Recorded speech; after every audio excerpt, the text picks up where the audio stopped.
majority at this point would say that demons are fallen angels, right? That they would see that in scripture as being what they are. There also is a camp, though, and Michael Heiser, who's now passed away, but he was well respected. He believed that they were the deceased spirits of the Nephilim, which we don't know much about the Nephilim. We see them in Genesis, and I think Numbers, they pop up very briefly. We see them, they essentially, are described as giants in some writings and some readings. You have to kind of stretch in order to get the theory that they are definitively demons, right? These Nephilim. And by the way, the Nephilim are essentially the creation of human women mating with angels, which I know sounds wild and crazy to some people, but this is the theology around this ideology.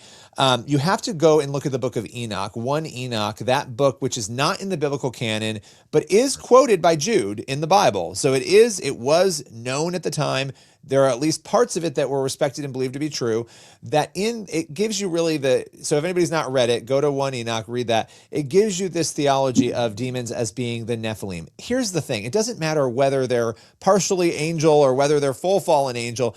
Demons are doing the same thing. Satan comes to kill, steal, destroy. The Bible's very clear about this, and to confuse. And if you look at culture, you see a lot of killing, stealing, destroying, and confusion, right? So that's what Satan comes to do. And demons are sort of his handymen who come to do the same thing with him. And so, when it comes to the demonic, and this is crazy, and I didn't realize this till I worked on Playing with Fire, and it was reaffirmed while I was working on investigating the supernatural angels and demons. You're not told anywhere in the New Testament how any of the people who were possessed got possessed. We have no idea how it happened. We only meet them where they are possessed. That is very interesting to me. And you have to triangulate the pieces in scripture. Again, stay away from psychics, stay away from all of these things we know to stay away from. Those are open doors. But I find that really fascinating that none of the stories give us the journey of how the person got there. What we do see is how they're healed, and they're healed in Jesus's name. And so we spend a lot of time fighting about these things, I think, and they're important conversations.